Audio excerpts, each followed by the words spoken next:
No Evangelho de João, capítulo 8, versículos de 1 a 11, nós encontramos que Jesus foi para o Monte das Oliveiras. E ao amanhecer, ele voltou ao templo e todo o povo ia ao seu encontro. Então Jesus sentou-se e começou a ensinar. Enquanto Jesus estava ensinando, ocorreu um fato muito interessante. Alguns homens, notadamente fariseus, trouxeram aos empurrões uma mulher. Empurraram-na aos pés de Jesus. Ela ficou ali. E eles acusavam essa mulher de ter cometido adultério. Esse era um crime considerado muito grave para o povo daquela época. E eles fizeram uma pergunta a Jesus. Esta mulher foi pega em adultério. A lei manda que ela seja apedrejada. E o Senhor, o que diz? Então Jesus viu-se nesse momento numa encruzilhada. Ele ficou numa situação muito difícil. Porque, de fato, a lei mosaica dizia que toda mulher surpreendida em adultério seria morta a pedradas. Se fosse pego ela e o homem, ambos deveriam ser punidos da mesma forma. E se eventualmente ambos fossem casados, eles deveriam ser mortos na forca. Além do apedrejamento, deveriam também ser enforcados. Mas Jesus pregava o amor, pregava o perdão, pregava a misericórdia, a compreensão. Então, se ele dissesse que a apedrejassem, ele estaria em contradição com aquilo que ensinava. Por outro lado, se ele a absolvesse da acusação, ele iria contra a lei mosaica. Então Jesus estava numa situação bastante complicada naquele momento. É por isso que, num primeiro instante, ele não respondeu com palavras, mas ele respondeu com uma atitude. Ele estava de cócoras e ficou escrevendo no chão, ignorando o que aqueles homens falavam. Com essa atitude, duas coisas Jesus demonstrava. A primeira coisa, a mulher em pé, porque ela já tinha se levantado nesse momento, e ele de cócoras, ele a estava reverenciando. Ele estava colocando-se diante dela, mesmo face à acusação, numa posição de humildade, de simplicidade, diminuindo-se diante dela. Mas como os homens insistissem, queriam uma resposta verbal dele, Jesus olhou para eles e disse: aquele que estiver sem pecado, atire a primeira pedra. Nessa resposta havia também uma pergunta. Ele perguntava para aqueles homens: quem entre vocês não já errou? Quem dentre vocês não cometeu também um pecado? Algum momento da sua vida? Pouco a pouco, os homens foram jogando no chão as pedras que eles carregavam nas mãos e foram se retirando, de forma que só ficou ali Jesus e a mulher. Só depois disso, ele se levantou, colocou-se diante dela e perguntou: mulher, aonde estão os seus acusadores?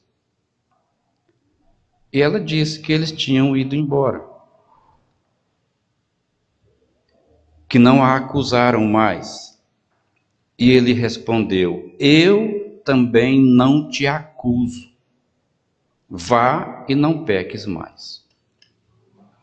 Isso é de uma grandiosidade incontestável. Um ser que conseguiu sair de uma enrascada como essa, ainda dando uma incrível lição de moral naqueles homens, é um ser diferenciado. Não tem como ele ser uma pessoa qualquer. Ele mexeu com o caráter, com o brio, ele mexeu com o orgulho, com a vaidade daqueles homens. Deixou-os sem ação. Quanto à mulher, quando ele disse: eu também não te condeno, aliado à atitude de humildade ao colocar-se de cócoras diante dela, ele ainda lhe devolveu a identidade. Quando ele disse para ela: eu também não te condeno. Devolveu para aquela mulher uma identidade que ela tinha perdido já há muito tempo. Porque as mulheres sofriam terrivelmente nessa época com a discriminação, com o machismo reinante. Uma mulher não se sentava à mesa para comer com o marido.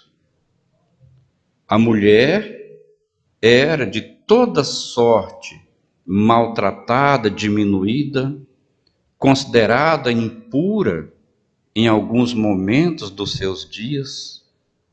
Então a mulher sofria naquela época terríveis ataques, mas Jesus lhe devolveu a dignidade, a identidade. Essa identidade ela havia perdido ao longo dos dias diante das inumeráveis acusações a que ela era submetida.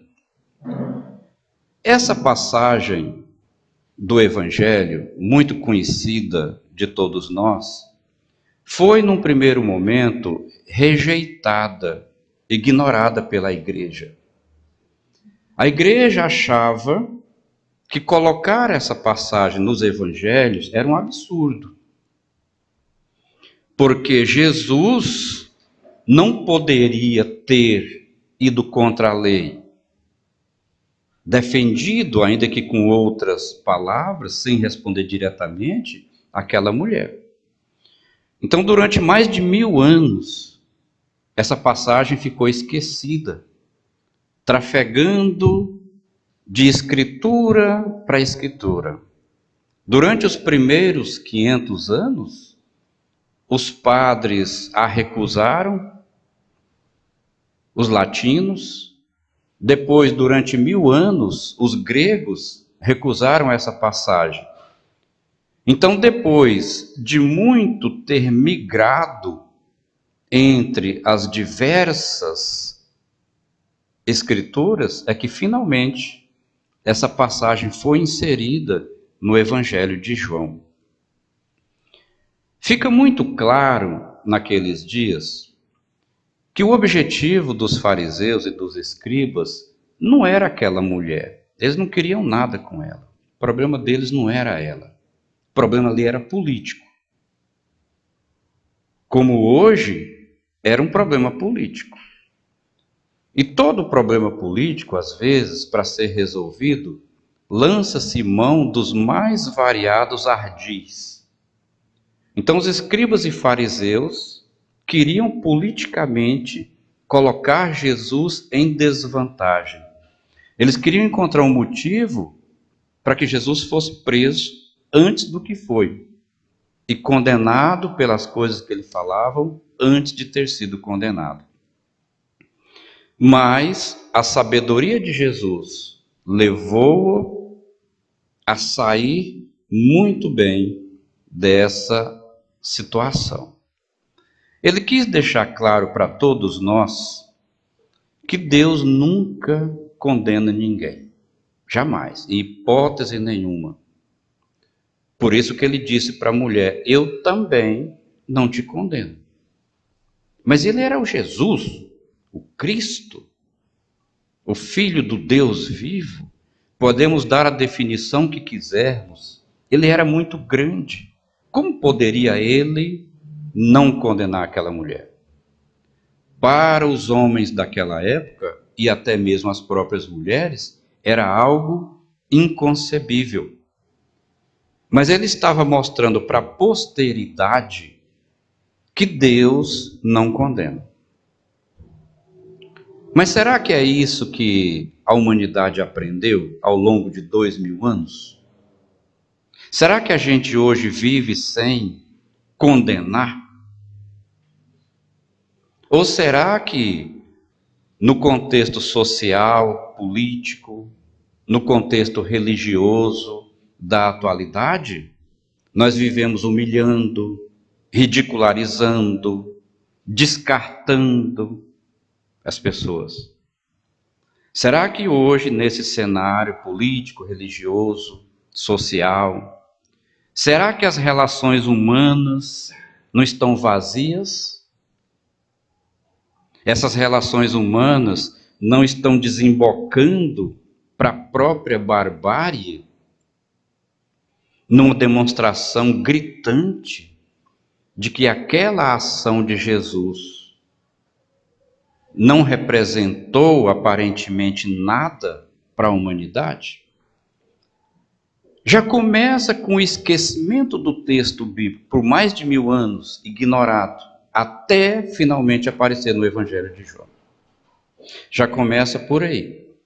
E depois a própria história tem demonstrado o quanto essa prática, a da misericórdia, ficou esquecida. Jesus possuía um olhar alternativo para com o próximo. E é esse olhar alternativo que nós deveríamos ter desenvolvido. O que é um olhar alternativo? É aquele olhar que foge do senso comum. É quando nós ousamos a olhar de maneira diferente, como aquele de Jesus. É livre de julgamentos, ele é livre de qualquer projeção no outro das imperfeições humanas, porque Jesus não possuía imperfeições. Quando nós olhamos o outro hoje, o nosso olhar não tem alternativa. Nós sempre olhamos julgando, condenando, massacrando, observando. Nós sempre olhamos com um olhar padrão, um olhar próprio do ser humano. Raríssimas são as pessoas que conseguem ter um olhar alternativo.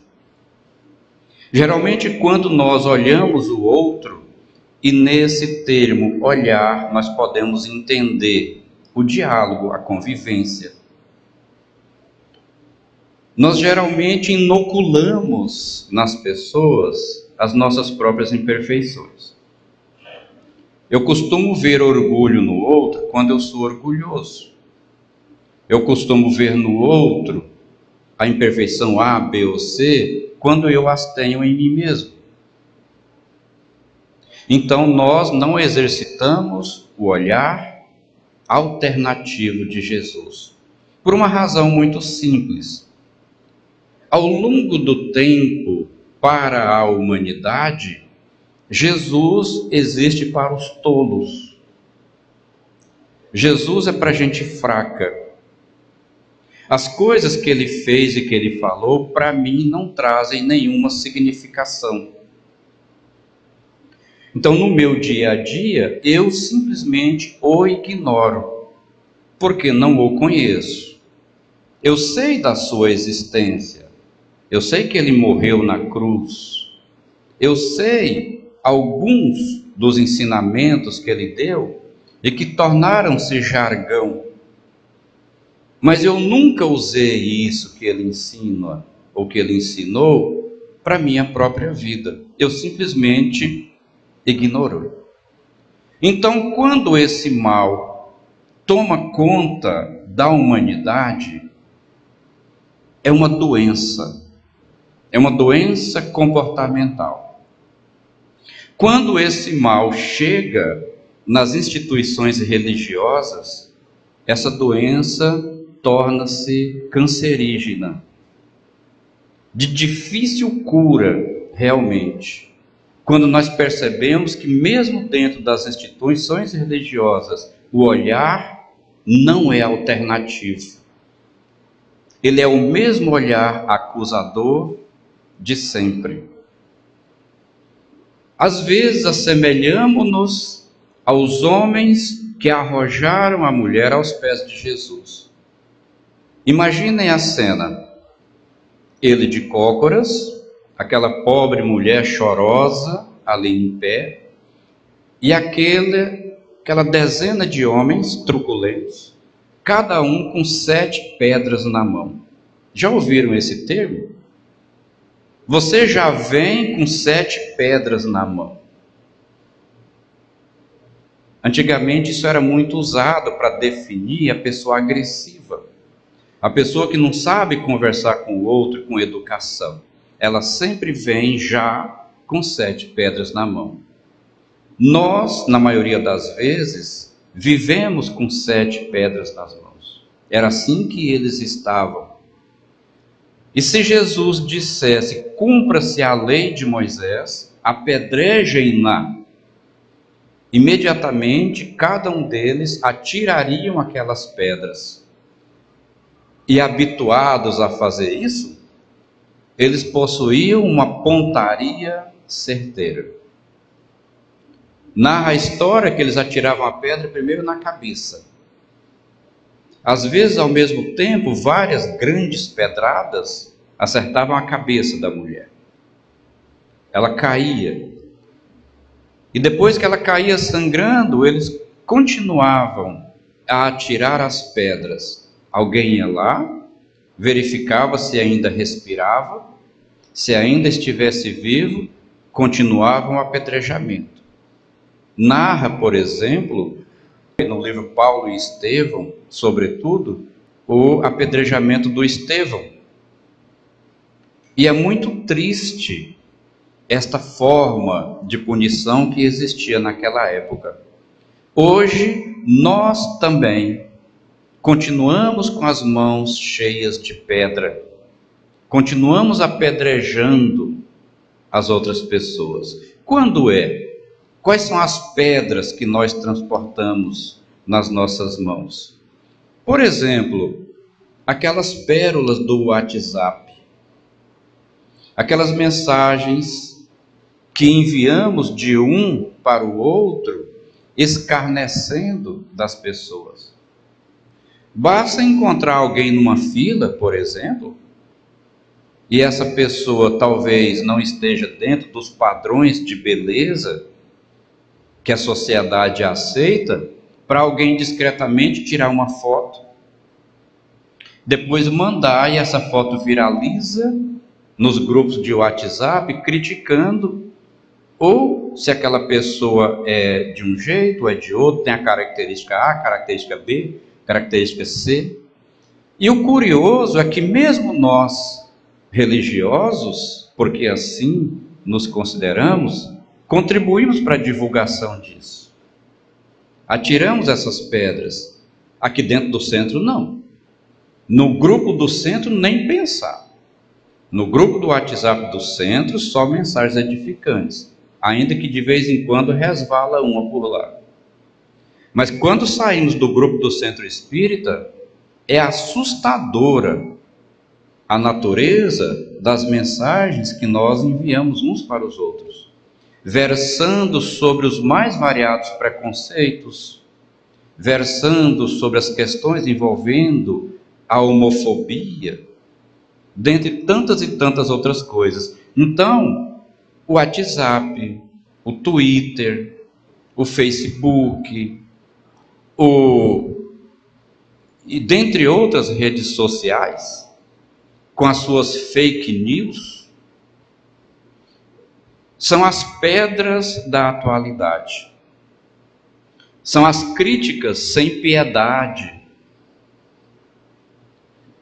É nessas redes sociais hoje, de uma maneira muito mal disfarçada, trafega a nossa arrogância. E quando vemos isso, nós nos remetemos lá naquela época do Cristo.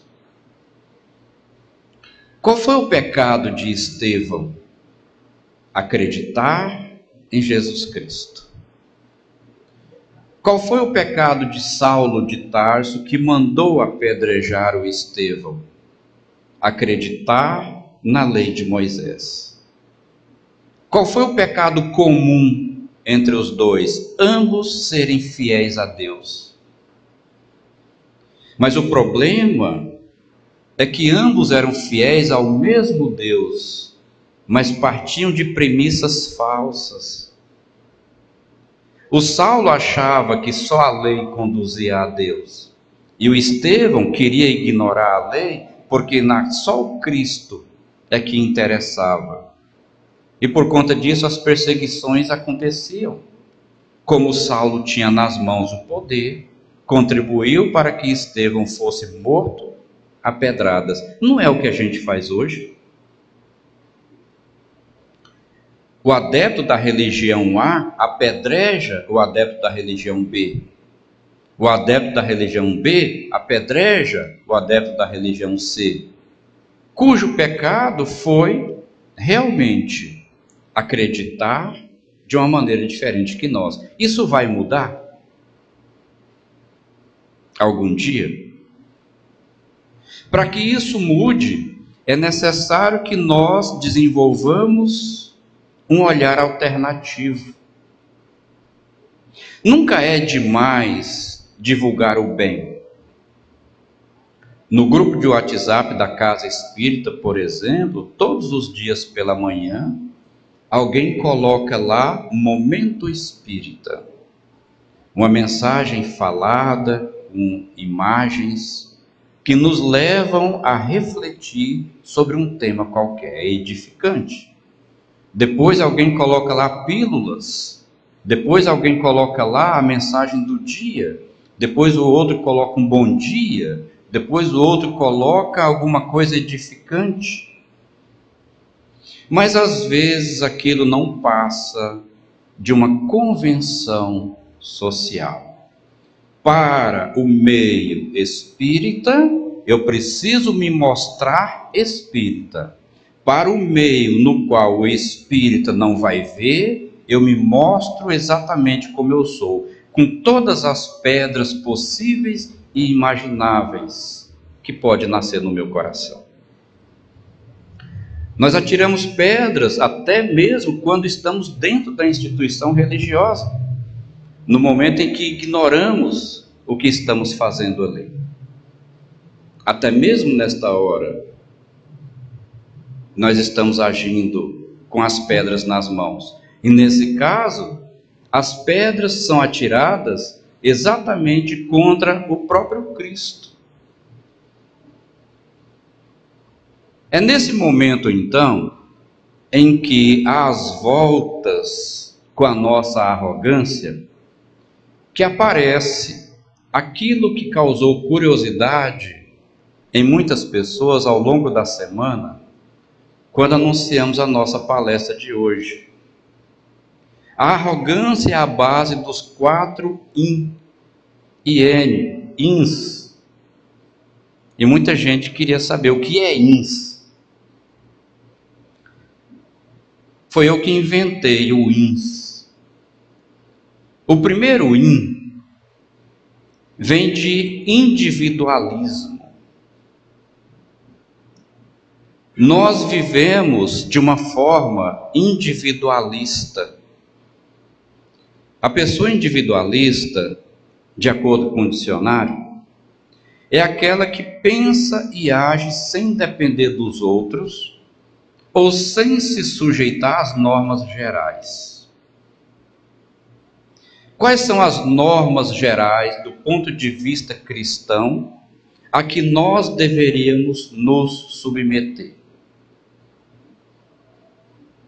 o olhar de Jesus, o olhar misericordioso dele, o olhar complacente, o olhar indulgente, o olhar da pessoa que diante do outro se coloca numa posição de inferioridade e que quando se coloca no mesmo nível que ela, contribui para lhe devolver a identidade que a vida contribuiu para perder. Essa é a principal luta. Então nós vivemos no mundo de uma forma individualista, na qual não nos sujeitamos às normas da própria doutrina que nós professamos. Aquilo não nos pertence, aquilo não se relaciona conosco. E eu não entendo, com base nisso, por que nós procuramos. Por que nós insistimos? Por que nós lutamos em ser alguém que, na verdade, não estamos dispostos a ser? A ser alguém que está no meio, que tem normas muito bem definidas, mas que nós não pretendemos seguir, porque somos individualistas. A pessoa individualista, geralmente, ela é insensível, ela é fria, porque ela só pensa nela mesma. Ela é uma pessoa desapegada, mas esse desapego é insensível e frio. Ela se desapega das coisas, mas ela se desapega das pessoas, não se importando, por exemplo, com os sentimentos do outro, com a felicidade ou com a tristeza do outro. O individualista, por exemplo, tem dificuldade em deixar o mundo lá fora, para que ela possa viver exclusivamente 1 hora e 30, nesse mundo novo que o cristianismo representa. Essa é a norma. A norma geral é essa: você vai para a igreja, deixa o mundo lá fora. Católica, evangélica, você vem para a casa de oração espírita, deixa o mundo lá fora. Essa é a norma geral. Aqui dentro, você vai vivenciar única e exclusivamente o cristianismo. É aqui que nós vamos trabalhar a superação desse individualismo. É aqui que nós vamos desenvolver o olhar diferente de Jesus. Mas em regra, o que nós fazemos? Não ouvimos o que está sendo dito, porque o que está sendo dito incomoda na maioria das vezes. Incomoda ou porque é cansativo, porque eu estou com sono, porque eu estou cansado, porque eu acho que não diz respeito a mim,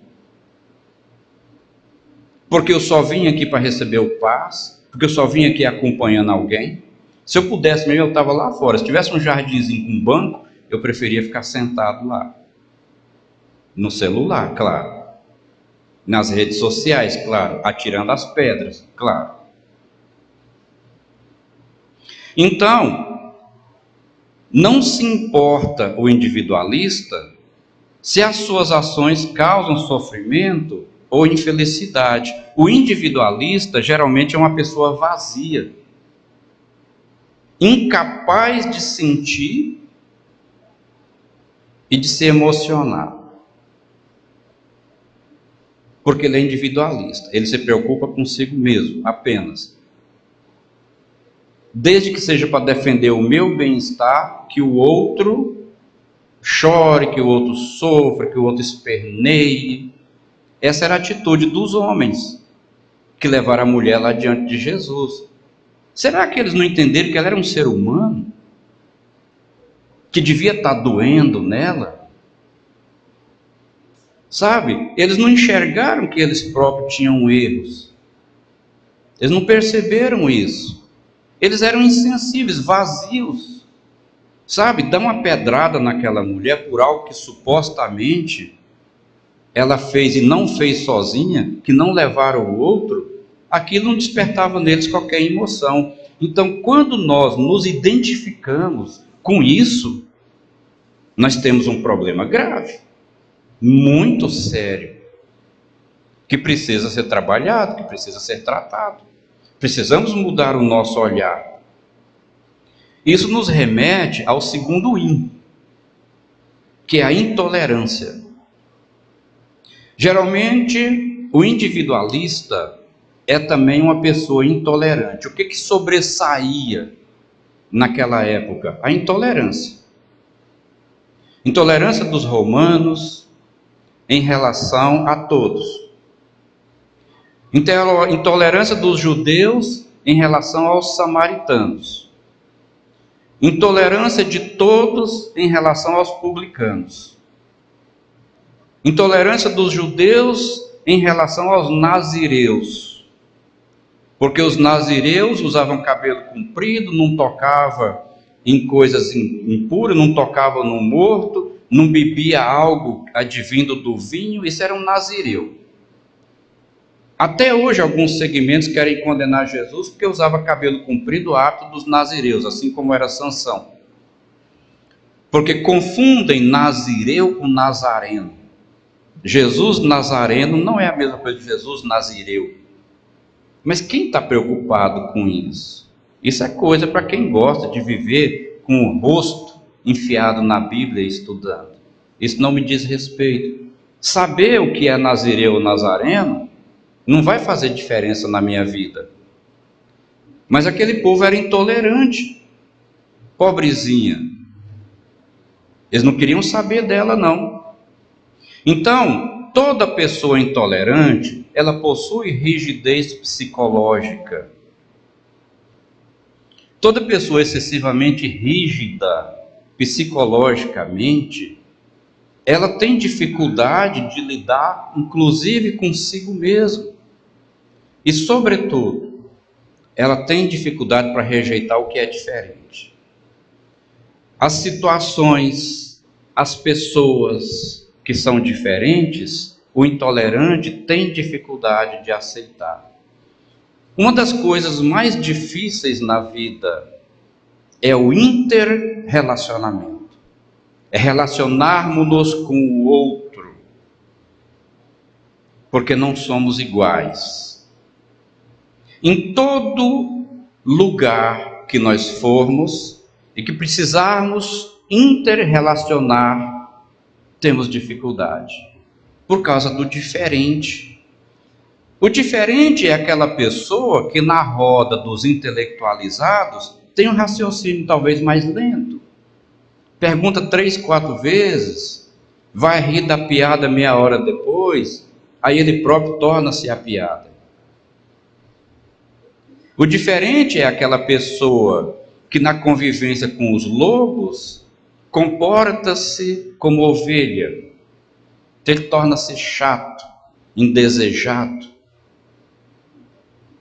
É difícil ter intolerância com aquele parente que não bebe e que nós ficamos nos perguntando, às escondidas no grupo de WhatsApp do qual ele não faz parte, como faremos para não convidá-lo para a festa.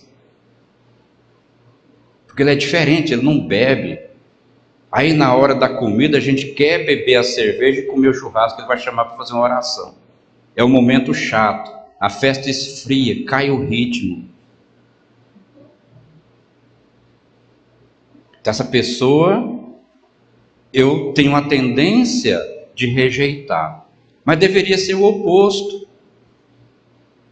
Jesus demonstrou isso na convivência com a mulher e em muitas e muitas outras situações. Preferem se afastar o intolerante do diferente, do que aceitar que outras pessoas tenham diferentes visões e filosofias. Então, quando nós estamos num grupo, no meio social, em que as nossas ideias são soberanas, sentimos-nos bem e felizes. Mas quando alguém ousa levantar e dizer: não concordo com você, eu não penso desse jeito, eu acho que você está errado, eu vou te dar qual é o meu ponto de vista. Aí o intolerante, nesta hora, levanta-se e pode ir às vias de fato, porque é muito difícil conviver com quem tem visão e filosofia diferente. E pasmem, esse câncer existe dentro da instituição religiosa espírita, por exemplo. Podemos falar da nossa, não especificamente da nossa casa, mas do nosso movimento. Dentro do movimento espírita, há discussões acaloradas, porque há pessoas, por exemplo, que acham que para você dar um passo, você tem que passar as mãos assim, ao longo, ainda que sem tocar, do corpo do outro. Mas há aquela casa que acha, como a nossa, que o certo é você manter a imposição das mãos. Coloca a mão paradinha em cima da cabeça da pessoa e pronto. Mas se encontram duas lideranças espíritas nos congressos espíritas esparramados por aí, surgem discussões acaloradas. Nos grupos de estudo na casa espírita, surgem discussões acaloradas. Porque é muito difícil aceitar opiniões, visões, filosofias diferentes. O terceiro in a que nós chegamos é a intransigência. A pessoa intransigente possui rigidez emocional e o seu comportamento é austero. Nós encontramos muito disso aqui na presença das lideranças religiosas, políticas, no convívio social. Quantos pais de família, quantas mães não são pessoas também intransigentes? O Evangelho segundo o Espiritismo, quando fala do intransigente, ela faz uma referência àquela pessoa que costuma dizer: aqui em casa sou eu que mando, aqui em casa sou eu que mando e todo mundo obedece. Só esquece, diz o Evangelho, de dizer uma coisa: e sou detestado. Em regra, o intransigente é uma pessoa detestada, porque ela impõe, através dessa autoridade, a sua rigidez emocional. Ela não é complacente, ela não é misericordiosa, ela não é compreensiva. Impõe isso aos filhos, impõe isso à esposa, e não sabe que está construindo na mente, no coração do outro, um monstro. Um sentimento que mais cedo ou mais tarde também vai aflorar e virá contra o intransigente, porque o intransigente constrói outro intransigente. Aquela rigidez emocional, aquele comportamento austero, vai fazer com que o outro vai tolerando. Quando o limite da tolerância termina, aí ele também vai se tornar intransigente e uma hora vai colocar o dedo na ponta do nariz do outro e falar: a partir de hoje, você não vai mais falar assim comigo. A partir de hoje você não vai mais fazer isso. A partir de hoje você vem com uma pedra na mão e eu venho com mais duas. Então já foi o seu tempo. O intransigente não consegue enxergar nada a partir de um ponto de vista diferente do seu. O intransigente é aquela pessoa que não procura soluções através do diálogo. Com o intransigente não existe diálogo. Nas relações familiares, por exemplo, em que todos os segmentos da sociedade falam que o diálogo é importante para o intransigente, ele simplesmente rasga esse manual.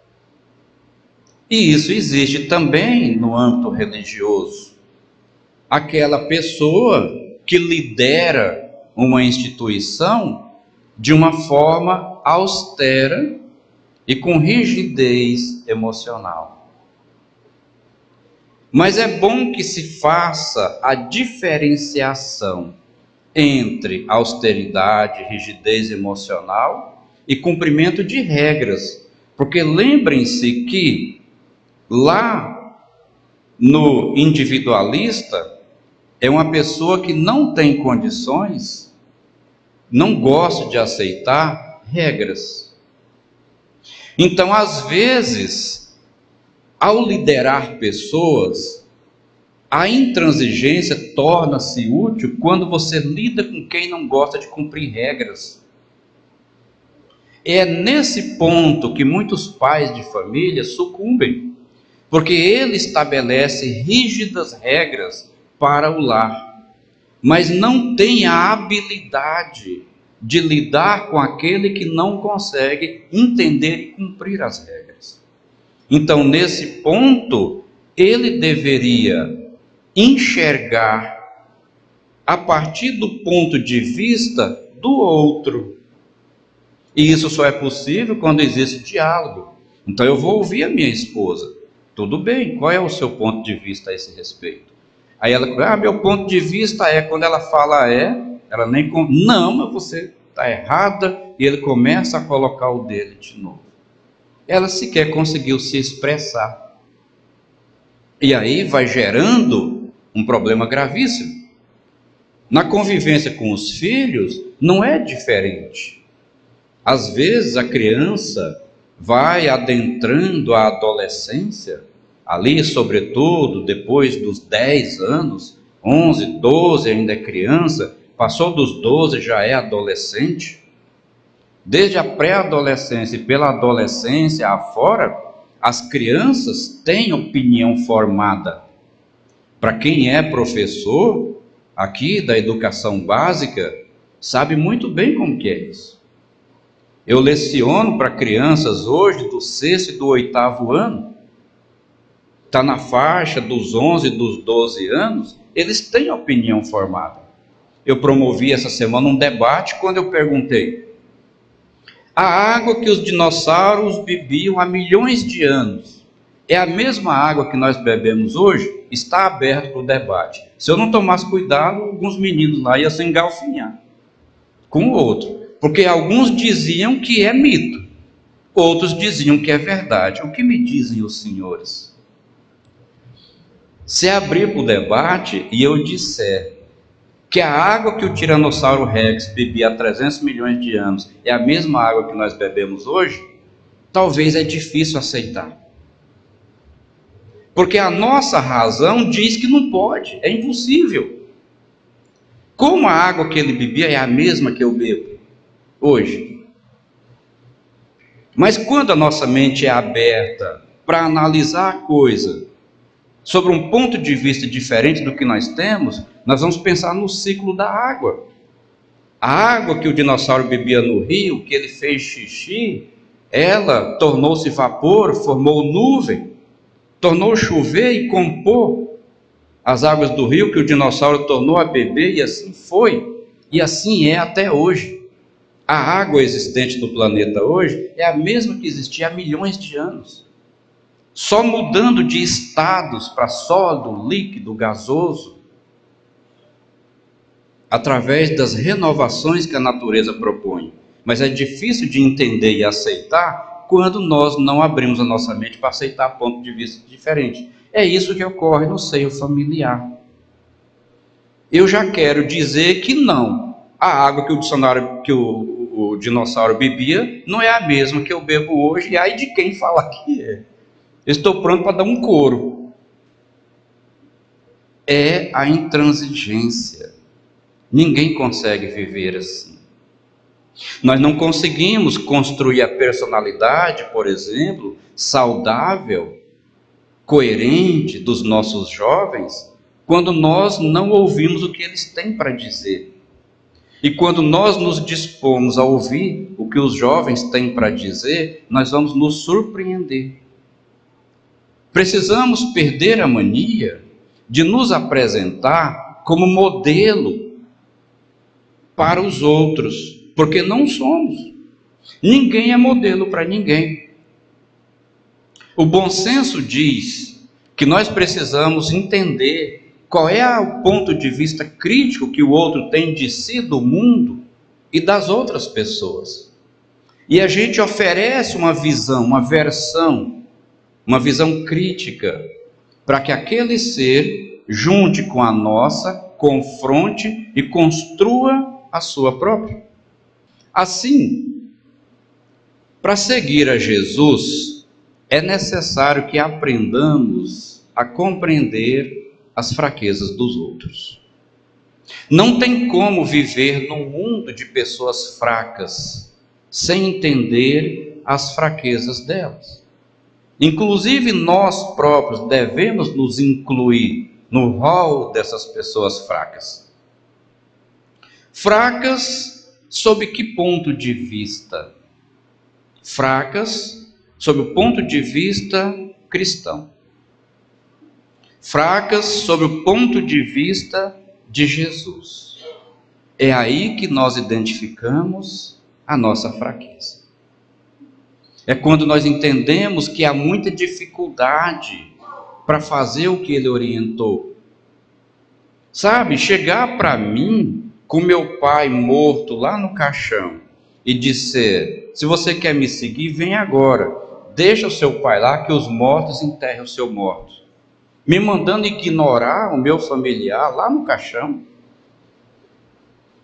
Chegar para mim hoje e falar: então vai lá, vende tudo que você tem, distribui para os pobres e vem e me siga. Você vende, você distribui. Eu também tenho dificuldade de fazer isso. Então é diante disso que nós nos enxergamos fracos. Seguir a Jesus requer a compreensão da fraqueza do outro, porque nós próprios somos fracos. Como eu posso esperar que o outro se comporte de um jeito que eu próprio não consigo comportar? Como eu posso esperar que o outro faça algo que eu próprio ainda não consigo fazer? Jesus, durante toda a sua trajetória, nos induziu à reflexão e à renúncia.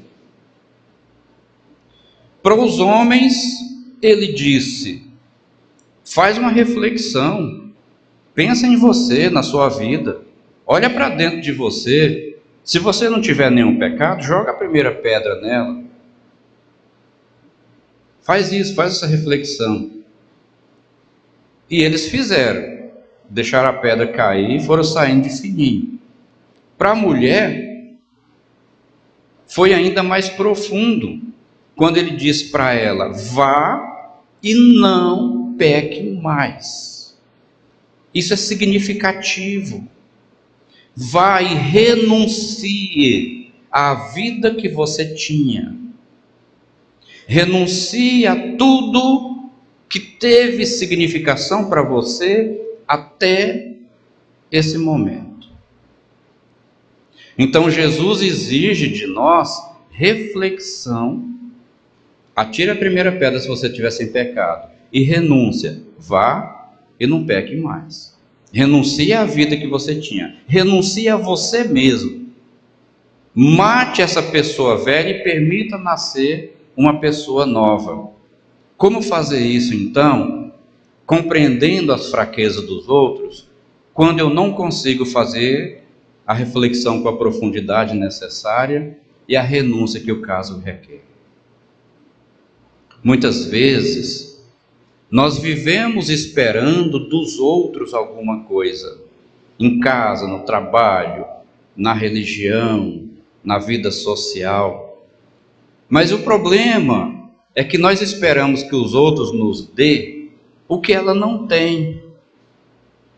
Eu espero que o meu filho adolescente me dê algo que ele não tem dentro dele. Eu preciso ajudá-lo a construir. E não esperar que ele me dê algo que ele não tem.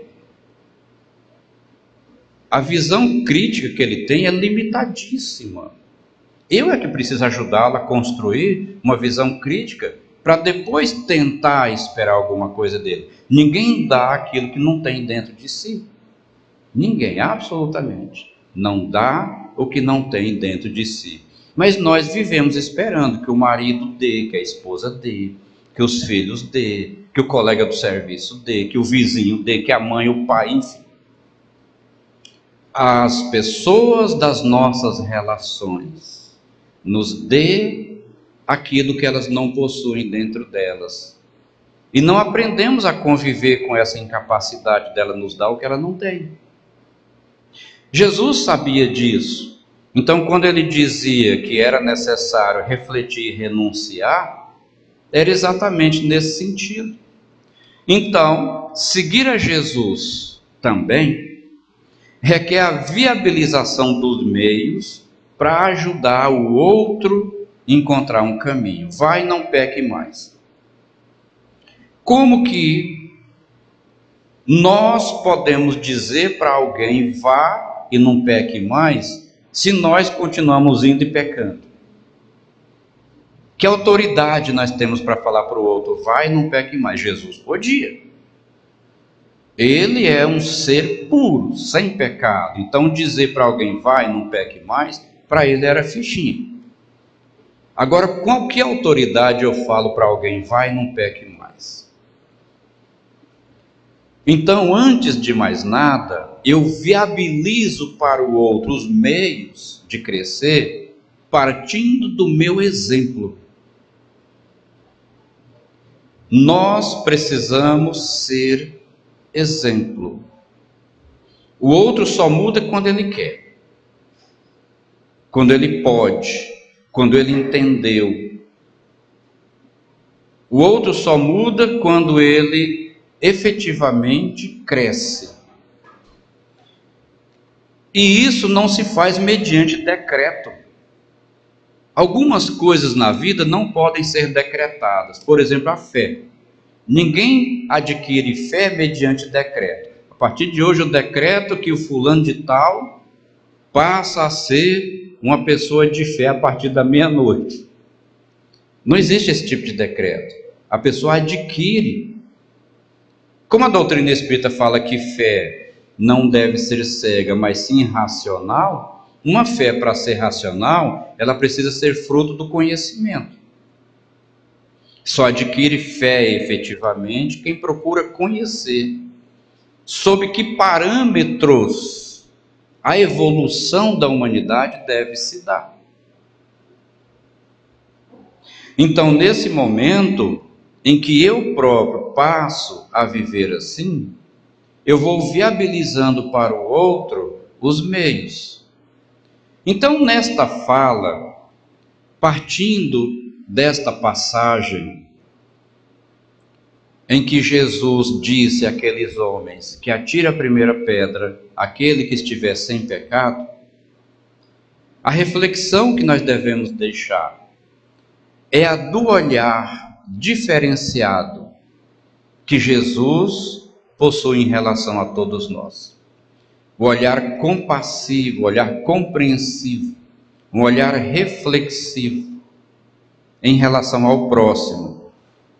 E o nosso próximo, mais próximo, somos nós mesmos.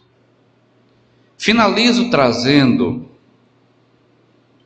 aquela lembrança de uma viagem que ele fez fugindo da perseguição dos fariseus para uma terra estrangeira. E naquela terra ele teve um diálogo muito interessante com uma mulher. Sempre as mulheres nos dando lições. Ela vinha de longe gritando: Senhor, me socorre. Senhor, me ajuda minha filha. Senhor, por quem sois? Me socorre. E vinha correndo, se aproximando de Jesus. E Jesus simplesmente ignorava a mulher. Ele ignorava por uma razão muito simples, porque ela era estrangeira. Ela não era judia. Ela não fazia parte do grupo daqueles para quem ele veio pregar. Ela não fazia parte da sociedade que ele veio resgatar, que ele veio salvar. Ele ignorou. Os discípulos não entenderam muito bem aquilo, mas a mulher insistia, até que finalmente Jesus parou para atendê-la. E o diálogo, com outras palavras, desenrolou-se mais ou menos assim. Ele dizia que não deveria atirar pérolas aos porcos, em outras palavras. Ele não ia dar alimento aos cães, em outras palavras. Ele não ia dar para ela um ensinamento que ele trouxe para outras pessoas. Então a frase que ela disse mudou o pensamento de Jesus. Ela falou: até mesmo os cães comem das migalhas que caem da mesa dos seus donos. Ela não queria muito. Ela só queria as migalhas dos ensinamentos que Jesus estava trazendo para ela.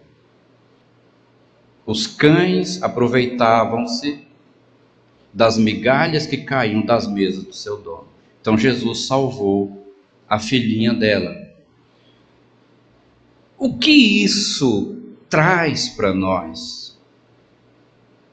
Talvez muitos de nós estejam na posição daquela mulher, correndo atrás de Jesus, esperando que ele resolva o nosso problema. Seja ele de que natureza for, uma doença, um problema familiar, problema nos negócios, alguma coisa. A gente está aqui no Centro Espírita hoje, talvez, correndo atrás de Jesus, esperando que ele solucione para nós um problema. E Jesus parece indiferente. Parece indiferente. Assim como ele parecia indiferente ao problema daquela mulher, porque ela era estrangeira. Mas será que nós também somos estrangeiros diante de Jesus? É por isso que ele é indiferente ao nosso problema? Ou será que exatamente ele espera que a gente tenha uma atitude como a dela, persistente, que a gente preste atenção, que a gente fale para ele: eu não quero muito não, me dá as migalhas que caem da sua mesa. Mas quando nós não temos regularidade, quando nós não procuramos aprofundar no conhecimento, quando efetivamente, mesmo estando dentro da casa de Deus, nós não damos a devida atenção, a nossa mente está lá fora, estamos ouvindo e saindo pelo outro lado, não estamos efetivamente pensando em que isso pode afetar a minha vida, o que preciso fazer para mudar isso. Então talvez, se nós estivermos desta forma, alheio ao que está acontecendo, nós somos estrangeiros. E Jesus ignora. É dando que se recebe, disse a música que ouvimos agora há pouco, fundamentada na orientação do Cristo. Aquele que mais tem, mais será dado. Batei e abrir-se-vos-á, peça e se vos dará. Então nós precisamos verdadeiramente levar as coisas muito a sério, para que então, a partir disso, nosso Senhor nos possibilite as migalhas de que nos fazemos necessitados. E aí as coisas acontecem na nossa vida. Aí realmente o Cristo não nos ignora. E aí vai acontecer finalmente o que aconteceu com uma outra mulher. A hemorroísa sofria com hemorragia há muito tempo, discriminada, já tinha gasto tudo que possuía. A mulher menstruada normalmente já era discriminada, então a que sofria de uma hemorragia há 12 anos era discriminada, ela precisava viver escondida, tadinha. Mas finalmente Jesus passou por ali, ela ficou sabendo, se infiltrou na multidão, estava difícil chegar até Jesus, provavelmente com aquelas rouponas que ela usava cobrindo o rosto para ninguém reconhecê-la. Com muito custo, ela só tocou na roupa dele, pelas costas. Jesus parou. Alguém me tocou. Senhor, todo mundo te toca. Alguém me tocou diferente porque eu senti sair de mim a virtude. Ela tocou nele com tanta fé, com tanta vontade. Ela esperava tanto aquela migalha que sempre tinha sido negada a ela. O respeito tinha sido negado a ela. Ela perdeu a identidade também. Ela vivia escondida. Só porque ela sofria de uma doença que era discriminada. Não tinha cura naquele tempo. Ela tocou e Jesus diz: eu senti sair de mim a virtude. E na hora ela ficou curada. Então, é tão simples termos esse olhar compassivo conosco e com os outros. Deixar que os outros nos toquem a partir do nosso próprio toque em Jesus. Deixar que também parta de nós a virtude que liberta, que cura, que alivia, que dá motivação, que reacende a esperança. E isso depende de cada um. Eu quero convidá-los mais uma vez à oração. Vamos orar em o nome de Jesus, para que nesse momento Ele também nos alcance. Feche seus olhos, faça como aquela mulher, toque na roupa de Jesus. Pense no seu problema, na sua dor, no que você precisa. Vai dizendo para Ele agora que você também só quer aquilo que cai da mesa. Não precisamos de muito.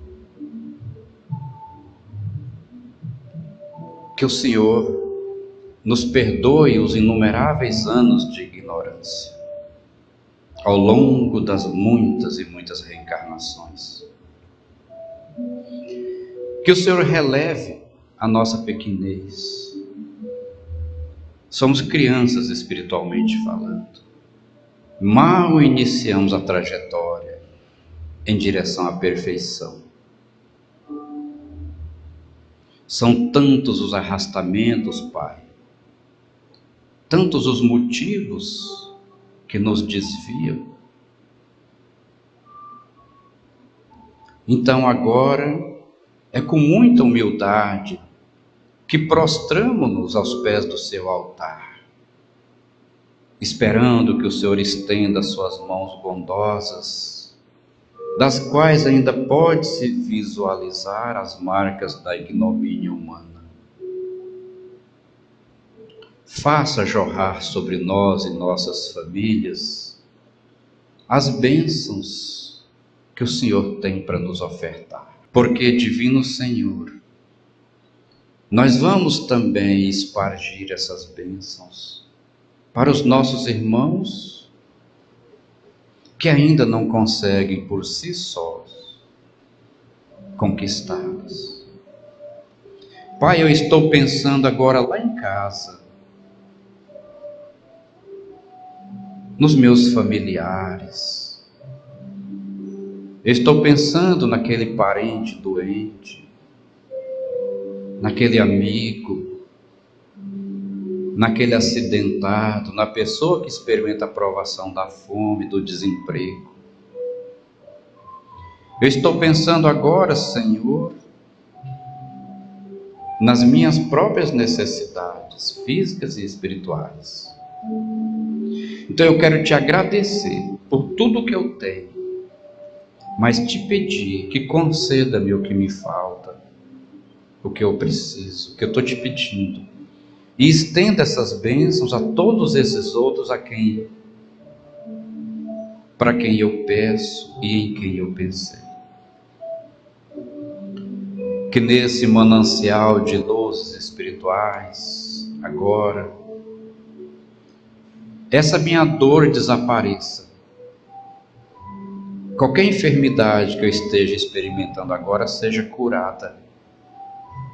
Pai, eu quero te pedir especialmente por aquela mãezinha que está ali, gestante, para que o seu filhinho finalmente venha com saúde, para que um dia possamos apresentá-lo aqui no seu altar e te louvar por esta bênção. Eu quero te agradecer por cada vida, Senhor, que aqui está hoje, e te pedir que quando essas pessoas saírem daqui e retornarem aos seus lares, elas possam ir com os corações felizes, com as esperanças reacesas, convictas de que momentos melhores virão. E é por confiarmos na sua assistência, que jamais nos faltou, que nós te louvamos e evidenciamos a soberania do seu nome. Que assim seja, graças a Deus.